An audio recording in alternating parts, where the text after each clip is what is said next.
رسول کریم صلی اللہ علیہ وسلم کی بہت ہی خوبصورت الفاظ کے اندر نعت پر یہ صورت مبارکہ مشتمل ہے۔ سبحان اللہ۔ اگر کسی کو قرآن کے الفاظ میں حضور کی نعت پڑھنے کا شوق ہو، سورہ انشراح کی تلاوت کریں۔ سبحان اللہ۔ بسم اللہ الرحمن الرحیم۔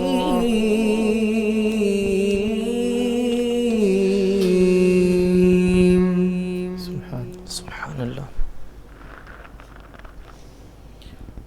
ألم نشرح لك صدرك ووضعنا عنك وزرك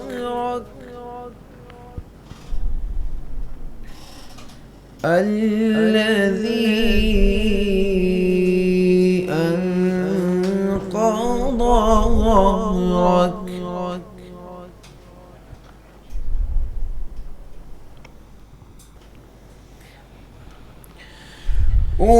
ورفعنا لك ذكرك فإن مع العسر يسرا إن مع العسر يسرا فإن مع العسر يسرا إن مع العسر يسرا فإذا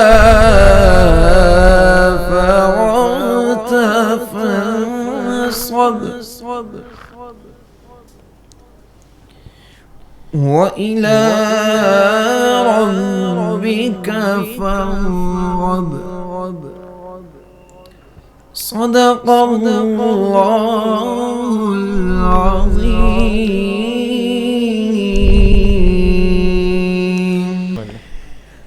ناظرین، سورہ الم نشرح مکی صورت ہے، 8 آیات پر مشتمل یہ سورہ مبارکہ ہے۔ رسول کریم صلی اللہ علیہ وسلم کی بہت ہی خوبصورت الفاظ کے اندر نعت پر یہ صورت مبارکہ مشتمل ہے۔ سبحان اللہ۔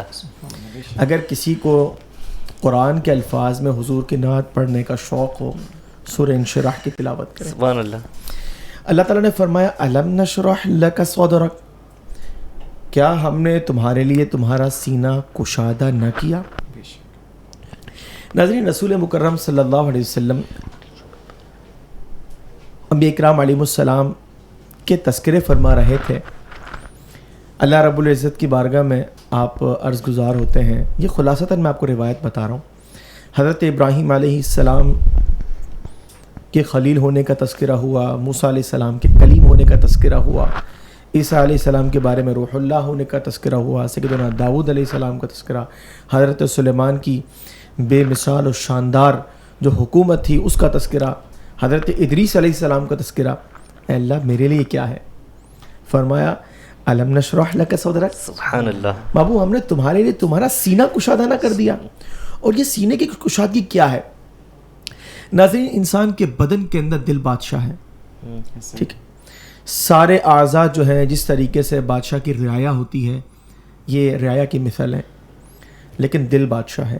اللہ تبارک و تعالیٰ نے رسول مکرم صلی اللہ علیہ وسلم کے سینے کو، آپ کے دل کو ایسی کشادگی عطا فرمائی کہ اس کے اندر علم و حکمت بے مثال، ہدایت و معرفت نہایت شاندار، اور جو معرفت آپ کو عطا ہوئی، رب کو جو آپ نے پہچانا، آپ نے جو تربیت فرمائی اپنے صحابہ کی، وہ یہ واضح کرتی ہے کہ حضور علیہ السلام نے کس طرح ہدایت کے راستے پر چلایا۔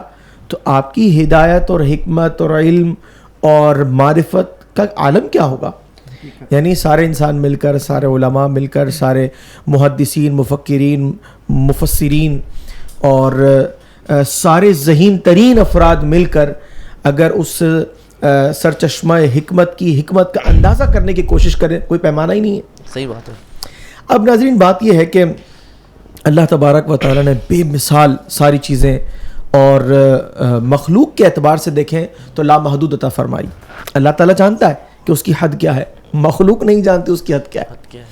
فرمایا کہ وَوَضَعْنَا عَنْكَ وِزْرَكَ, ہم نے تم سے تمہارا بوجھ اتار دیا, الَّذِي أَنْقَضَ ظَهْرَكَ, جس نے تمہاری پیٹھ توڑ دی تھی. ناظرین, رسول مکرم صلی اللہ علیہ وسلم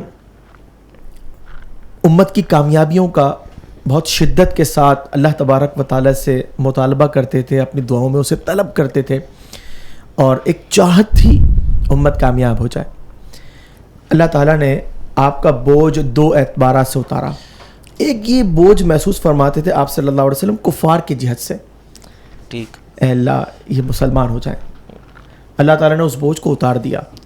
محبوب, ان کے کفر کا آپ سے سوال نہیں ہوگا, آپ نے اپنے کام کو کما حق مکمل فرما دیا, یہ اپنے معاملات کے خود ذمہ دار ہے.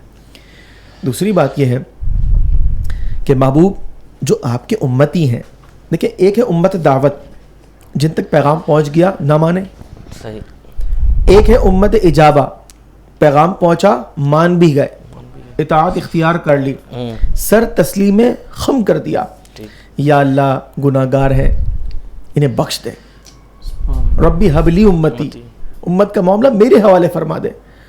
اللہ تبارک و تعالی نے اس سے پہلے والی سورت سورۃ الضحیٰ ہے, فرمایا کہ وَلَسَوْفَ يُعْطِيكَ رَبُّكَ فَتَرْضَىٰ, آپ کو آپ کا رب اتنا نوازے گا کہ آپ راضی ہو جائیں گے. سبحان اللہ. اور یہاں پر شفاعت کے اختیارات غیر محدود طور پر اس انداز سے کہ حضور فرماتے ہیں خلاصہ یہ کہ اس وقت تک اپنا سر نہ اٹھاؤں گا بارگاہ خداوندی سے جب تک ایک ایک امتی جہنم سے باہر نہ آ جائے, داخل جنت نہ ہو جائے. تو وہ جو بوجھ تھا اللہ تعالیٰ کے عذاب کا شکار ہو جانے کا, اللہ تبارک و تعالیٰ نے شفاعت عطا فرما کر اس بوجھ کو اتار دیا. سبحان اللہ. فرمایا کہ وَرَفَعْنَا لَكَ ذِكْرَكَ, سبحان اللہ, ہم نے تمہارے لیے تمہارا ذکر بلند کر دیا. ذکر تو بلند کیا تمہاری خاطر, تم راضی ہو جاؤ. اور کیسا ذکر بلند کیا. ناظرین, بات یہ ہے کہ کلمہ طیبہ ہو, اپنے محبوب کا نام اپنے نام کے ساتھ, معاملہ انبیاء سابقین سے عہد کا ہو, میرے محبوب پر ایمان لانا ہے, اور اگر تم ان کے زمانے میں ہو تو مدد بھی کرنی ہے. اگر معاملہ ہو اطاعت کا, میری اطاعت کرنی ہے, میرے محبوب کی بھی اطاعت کرنی ہے. محبوب فرما دو, حکم فرماؤ, قل اطیعوا اللہ و اطیعوا الرسول, اللہ کی بھی اطاعت کرو, رسول کی بھی اطاعت کرو. پھر آپ دیکھیے کہ دنیا کے اندر ایسا ذکر بلند کیا کہ تاریخ انسانیت کے اندر جتنی کتابوں میں حضور کا تذکرہ ہے اتنا کسی میں نہیں ہے. صحیح بات. اور یہ صرف دعویٰ نہیں ہے, کائنات کے اندر جس پرسنالٹی پر, جس شخصیت پر سب سے زیادہ کتابوں میں تذکرہ ہے نا, وہ حضور کے ساتھ ہے. اپنے بھی کرتے ہیں تو غیر بھی مانتے ہیں.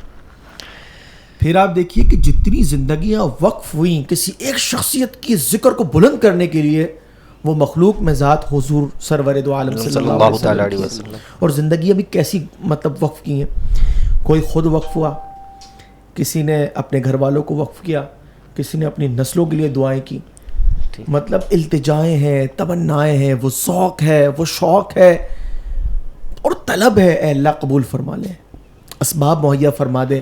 کسی طریقے سے میں, میری نسلیں, میرے جو آبا و اجداد ہیں, اے اللہ بس حضور کا کسی نہ کسی طریقے سے کوئی فیض کا ٹکڑا اور حصہ مل جائے تو بیڑے پار ہو جائیں گے. تو بات یہ ہے کہ ناظرین ایسا ذکر بلند کیا.